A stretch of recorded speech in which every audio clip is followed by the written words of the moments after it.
नमस्ते, मैं आमिना और आप देख रहे हैं आपकी खबर राजनीति। आज का मुद्दा थोड़ा पॉलिटिकल भी है, थोड़ा इमोशनल भी और थोड़ा नॉस्टैल्जिया से भरा हुआ। बात हो रही है सिंगर अदनान सामी और आरएसएस चीफ के साथ उनके एक डिनर मीटिंग की और उस पर कांग्रेस की रिएक्शन की। तो चलिए पूरी कहानी को समझते हैं सिंपल लैंग्वेज में। सबसे पहले कॉन्टेक्स्ट समझते हैं। मशहूर सिंगर अदनान सामी जिनके गाने लिफ्ट करा दे से लेकर तेरा चेहरा तक लोगों के दिल में बसता है, उन्होंने कुछ सालों पहले इंडियन सिटीजनशिप ले ली। इस बात पर भी काफी डिबेट हुई थी कि क्यों, क्योंकि अदनान सामी का जन्म यूके में हुआ। उनके फादर पाकिस्तानी एयरफोर्स में थे और उनका परिवार पाकिस्तान से ताल्लुक रखता है। लेकिन खुद अदनान सामी ने ओपनली इंडिया को अपना घर माना और यही रहने का फैसला कर लिया था। अब रिसेंट खबर ये है कि अदनान सामी ने आरएसएस चीफ मोहन भागवत के साथ डिनर किया। बस फिर क्या था, पॉलिटिक्स का टेम्परेचर तुरंत बढ़ गया। कांग्रेस ने इस मीटिंग पर सवाल उठाने शुरू कर दिए और 1965 के इतिहास को याद दिलाना भी शुरू कर दिया। अब सवाल ये है कि 1965 का जिक्र क्यों? तो सुनिए, 1965 में भारत और पाकिस्तान के बीच युद्ध हुआ था। कांग्रेस के कुछ नेताओं ने इस बात को हाईलाइट किया कि अदनान सामी का परिवार पाकिस्तान आर्मी से जुड़ा रहा और उनके फादर ने उस दौर में रोल निभाया था। उन्होंने इस हिस्ट्री को जोड़कर ये सवाल उठाया कि आरएसएस चीफ का उन्हें साथ पब्लिक मीटिंग या डिनर करना क्या मैसेज देता है। लेकिन दूसरी तरफ बीजेपी और आरएसएस के समर्थक कहते हैं कि अदनान सामी इंडियन सिटीजन है। जब किसी व्यक्ति ने ऑफिशियली इंडियन सिटीजनशिप ले ली, अपनी लॉयल्टी प्रूव कर दी, क्लियर कर दी और देश में रहकर काम कर रहा है, तो उसका पुराना बैकग्राउंड बार बार उठाना क्या सही है? उनका कहना है कि देश में रहने वाले हर नागरिक को रिस्पेक्ट उतनी ही मिलनी चाहिए। अदनान सामी खुद भी कई बार सोशल मीडिया पर इंडिया के प्रति अपनी भाव व्यक्त कर चुके हैं।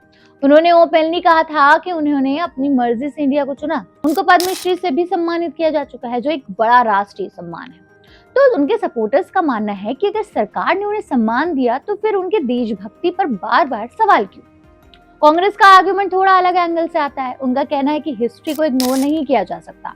1965 का वॉर भारत के लिए एक सेंसिटिव चैप्टर है, इसलिए किसी भी सिंबॉलिक मीटिंग को पॉलिटिकल कॉन्टेक्स्ट में देखा जाएगा।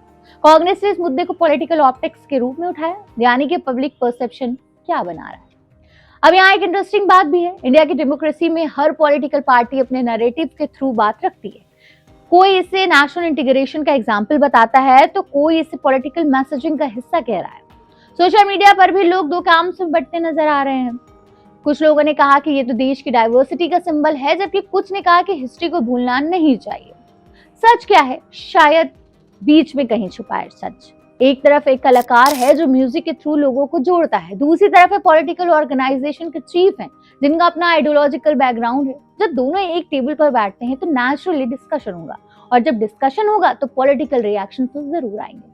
इस पूरे एपिसोड से एक चीज क्लियर है, इंडिया में पॉलिटिक्स और सिंबोलिज्म का कनेक्शन बहुत गहरा है। एक डिनर भी नेशनल डिबेट का टॉपिक बन सकता है, लेकिन साथ ही ये भी याद रखना जरूरी है कि डेमोक्रेसी में हर व्यक्ति को अपनी पसंद, अपनी सोच और अपने सदपैच और अपने संबंध बनाने का अधिकार है, जब तक वो कानूनी दायरे में है।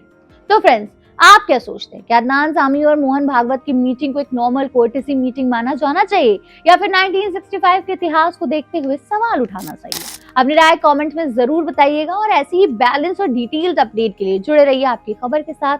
यहाँ हम कोशिश करते हैं कि हर मुद्दे को आप तक सीधे और सिंपल तरीके से पहुंचाया जा सके, बिना अननेसेसरी हाइप के, सिर्फ फैक्ट्स और कॉन्टेक्ट के साथ।